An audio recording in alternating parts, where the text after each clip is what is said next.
Yeneng tawang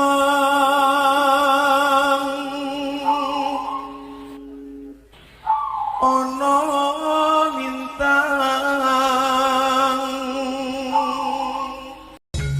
Assalamualaikum warahmatullahi wabarakatuh.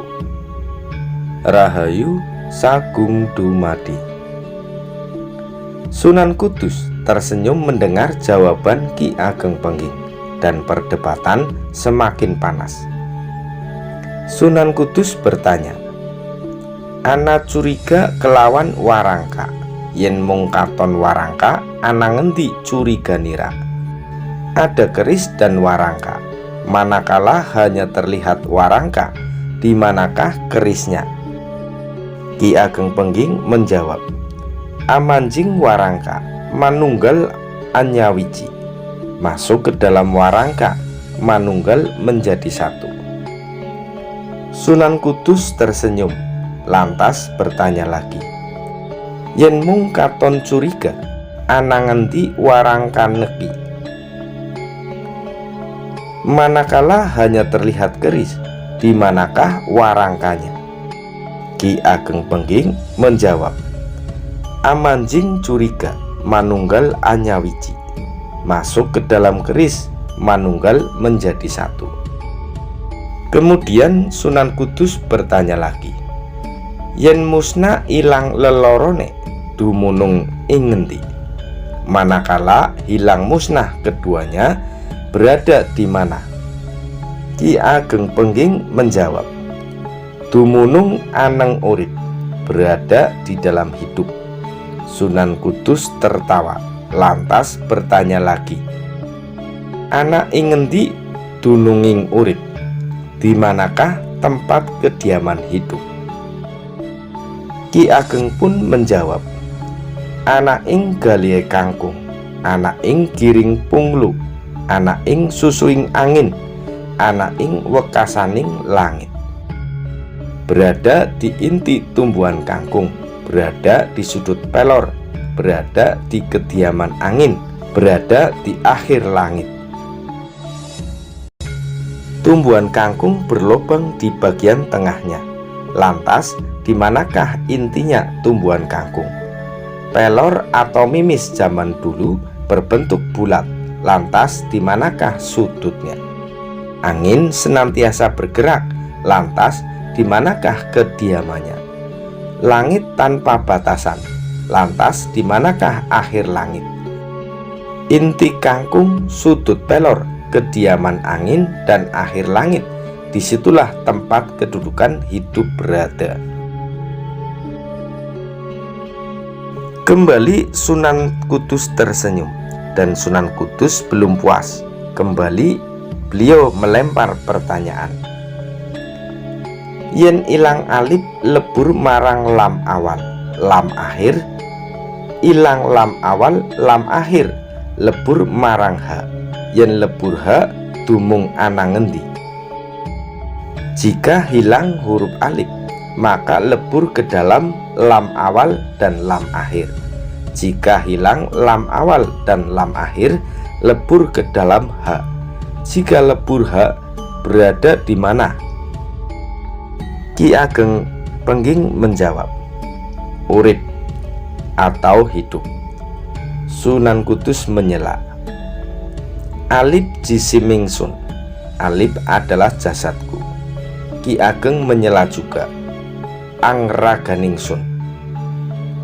Sunan Kudus menyela lagi, "Lam awal, lam akhir, nafsku."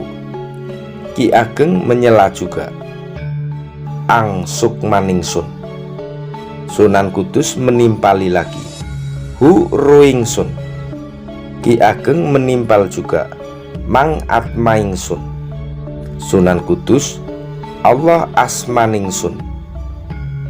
Ki Ageng Pengging, "Hong asmaniwang."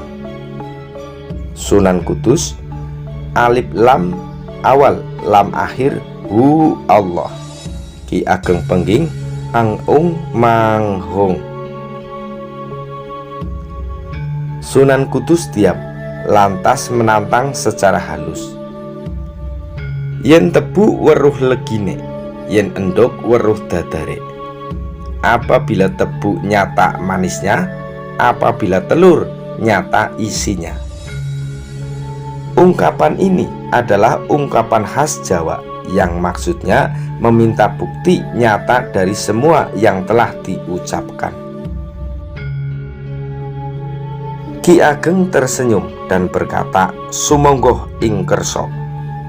Ki Ageng Pengging lantas bersedekap dan meminta Sunan Kudus memperhatikan titik di antara kedua alis mata beliau. Lantas Ki Ageng memejamkan mata. Sunan Kudus awas, dia lekat memperhatikan titik di antara kedua alis mata Ki Ageng Pengging. Suasana mendadak berubah. Ruangan di mana Sunan Kudus berada terasa hampa, senyap, dan seolah tanpa suara sama sekali.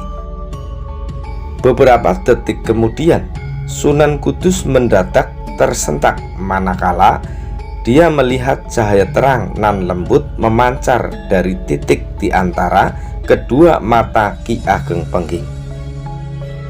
Cahaya yang lembut itu menerobos kesadaran Sunan Kudus, dan di sana, di tengah hempasan cahaya tersebut, Sunan Kudus melihat dirinya berada di sana.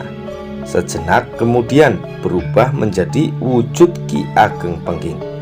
Lantas berubah lagi menjadi wujudnya. Sunan Kudus menutup mata, namun penampakan itu menembus kelopak matanya yang terpejam. Sunan Kudus lantas berkata, "Aku percaya, Nak Mas Pengging, sudah cukup, sudah cukup." Ki Ageng Pengging tersenyum, dan cahaya lembut yang memancar dari titik di tengah kedua alis matanya mendadak sirna tanpa bekas. Sunan Kudus membuka matanya dan menatap Ki Ageng Pengging tajam sembari berkata, "Kabarnya Nak Mas Pengging mampu mati sajeroning urip, urip sajeroning pati." Ki Ageng Pengging menjawab, "Kanjeng Sunan, saya tahu Kanjeng Sultan Demak menganggap saya sebagai kelilip atau penghalang beliau. Tidak usah basa-basi lagi. Saya siap mati sekarang. Saya bisa mengakhiri kehidupanku saat ini juga. Tapi kalau saya melakukannya, sama saja dengan bunuh diri. Bunuh diri di dalam keyakinan agama Islam adalah hal yang tercela. Untuk itu, jadilah perantara kematianku." Sunan Kudus terdiam. "Cabutlah keris Kanjeng," lanjut Ki Ageng Pengging. "Tusukkan siku kananku." Di saat ujung keris Kanjeng menancap di siku ini, saat itulah aku akan melepas sukma dan atmaku dari jasadku. Silahkan. Sunan Kudus segera mencabut kerisnya, sedangkan Ki Ageng Pengging sejenak bersedekap memejamkan mata. Disusul beliau angkat siku kanannya ke depan. Sunan Kudus menusukkan kerisnya ke siku Ki Ageng Pengging, dan di saat itulah Ki Ageng Pengging melepaskan sukma dan atmanya. Tubuh Ki Ageng Pengging rebah ke kanan. Sunan Kudus memeriksa detak jantung Ki Ageng Pengging, dan Sunan Kudus yang sudah berpengalaman yakin bahwa Ki Ageng Pengging telah wafat. Sejenak beliau membenahi jasad Ki Ageng. Lantas Sunan Kudus keluar dari bilik dalam agung. Sesampainya di luar, Sunan Kudus segera memerintahkan prajurit Demak berkemas. Sunan Kudus dan para prajurit Demak tanpa banyak berkata-kata segera meninggalkan dalam Ki Ageng Pengging. Di dalam bilik dalam agung, tepat pada saat itu, pelayan hendak menyediakan hidangan, mohon masuk, tapi tidak ada jawaban. Bergegas dia lari memanggil Nyi Ageng Pengging. Istri Ki Ageng Pengging berlari tergopoh-gopoh ke dalam Agung, memancing perhatian beberapa prajurit Pengging. Karena tidak ada jawaban juga saat Nyi Ageng Pengging memohon masuk, maka segera saja beliau menerobos ke dalam. Dan terkejutlah Nyi Ageng Pengging melihat Ki Ageng Pengging telah terbujur kaku menjadi mayat. Nyi Ageng Pengging jatuh pingsan. Beberapa prajurit Pengging tanpa dikomando segera berhamburan menaiki kuda masing-masing menyusul rombongan Sunan Kudus. Para lurah prajurit Pengging menyusul kemudian. Bandeberi atau gong kecil yang dibunyikan untuk mengumpulkan para prajurit, suaranya riuh rendah bercampur dengan pukulan kentongan bertalu-talu. Masyarakat Pengging yang sudah siap sedia sejak malam, baik yang sudah ada di sekitar dalam Agung maupun yang masih ada di rumah masing-masing, segera menaiki kuda masing-masing sembari membawa persenjataan perang lengkap. Di pihak pasukan Demak, mendapati bandeberi dan kentongan berbunyi bertalu-talu, segera mempersiapkan diri.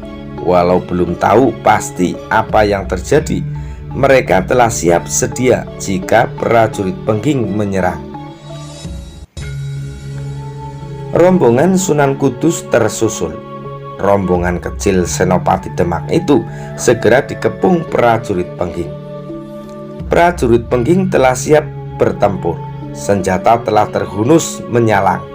Dada para prajurit Pengging bergemuruh mendidih. Sunan Kudus memerintah seorang prajurit Demak mengibarkan bendera merah, tanda bagi seluruh pasukan Demak yang ada di sudut-sudut Pengging untuk siap tempur. Suasana pun sangat tegang. Bendera merah berkelebat-kelebat. Disusul dari kejauhan, 4 orang prajurit Demak mendadak muncul sembari memacu kuda dengan mengibarkan bendera serupa.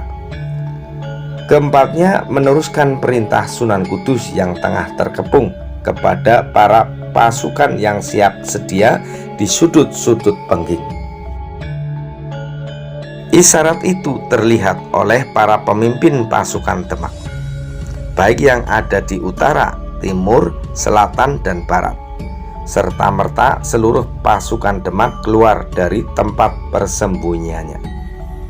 Bergemuruh suaranya, diiringi pekikan-pekikan nama Tuhan seperti kebiasaan mereka. Para prajurit Pengging yang mengepung Sunan Kudus hanyalah melihat sepasukan dari 2 arah. Namun mereka mendengar suara pekikan-pekikan pasukan lain yang tidak terlihat berada di seberang wilayah mereka. Mereka menyadari posisi mereka kini terkepung. Wilayah Pengging benar-benar terkepung. Hai sekalian rakyat Pengging, kalian hanyalah rakyat biasa. Ini urusan orang-orang besar. Kembalilah pulang ke rumah masing-masing, teriak Sunan Kudus. Seorang lurah prajurit Pengging maju beberapa langkah dengan kudanya. Bagi kami lebih baik mati bersama junjungan kami. Sunan Kudus menjawab, ingat posisi kalian. Kalian sudah terkepung dan ingat pula akan anak istri kalian. Jika pasukan Demak menyerang, seluruh wilayah ini akan dibakar. Kalian boleh berani menumpahkan darah kalian, tapi apakah kalian juga akan tega melihat anak istri kalian ikut terbakar? Nyali prajurit Pengging menciut begitu mendengar geretakan Sunan Kudus. Seketika mereka teringat akan anak istrinya yang kini juga tengah terkepung dan terancam. Seluruh pasukan Pengging menjadi gamang. Sunan Kudus melihat itu semua. Lantas Sunan Kudus berkata lagi, sarungkanlah senjata kalian. Urusan kami hanyalah dengan Ki Ageng Pengging. Uruslah jenazah junjungan kalian. Kanjeng Sultan Demak akan memberikan pengampunan bagi kalian semua. Kepanikan melanda prajurit Pengging. Bayangan anak dan istri mereka membuat keberanian mereka menciut. Dan lurah prajurit Pengging yang paling senior segera memerintahkan seluruh prajurit Pengging menyarungkan senjata. Disusul lurah prajurit Pengging memerintah memberikan jalan kepada rombongan Sunan Kudus yang terkepung. Sunan Kudus segera memerintahkan pasukan bergerak ke depan. Bendera putih kini dikibarkan. Disusul beberapa prajurit dari kejauhan kembali meneruskan pesan itu sembari membawa bendera putih juga.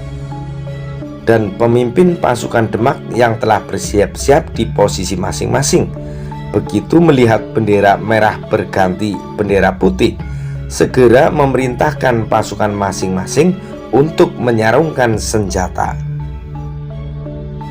Di pihak lain, prajurit Pengging masih menyimpan bara amarah. Seandainya mereka berhadap-hadapan di garis depan seperti saat peperangan Majapahit dan Demak dulu, pasti mereka tidak segan-segan menumpahkan darah. Terdengar teriakan lurah prajurit Pengging memerintahkan seluruh prajurit kembali ke Pengging. Duka menyelimuti Pengging. Jenazah Ki Ageng Pengging segera disucikan. Upacara serada tergelar. Para pandita siwa Buddha berdatangan. Pengging berkabung. Para sisa bangsawan Majapahit mendengar kabar wafatnya Ki Ageng Pengging segera menuju ke Pengging. Sebulan setelah wafatnya Ki Ageng Pengging, Nyi Ageng Pengging yang jatuh sakit menyusul. Beliau wafat, kembali Pengging berduka. Mendung menyelimuti Pengging. Mas Karebet menjadi yatim piatu, dan Nyi Ageng Tingkir, janda Ki Ageng Tingkir, membawa Mas Karebet kecil ke Tingkir. Mas Karebet diasuh oleh Nyi Ageng Tingkir. Mas Karebet lantas dikenal dengan nama Jaka Tingkir. Kelak di kemudian hari, Mas Karebet atau Jaka Tingkir berhasil mendirikan Kasultanan Pajang dan menjadi Raja Tanah Jawa, dan beliau bergelar Sultan Hadiwijaya.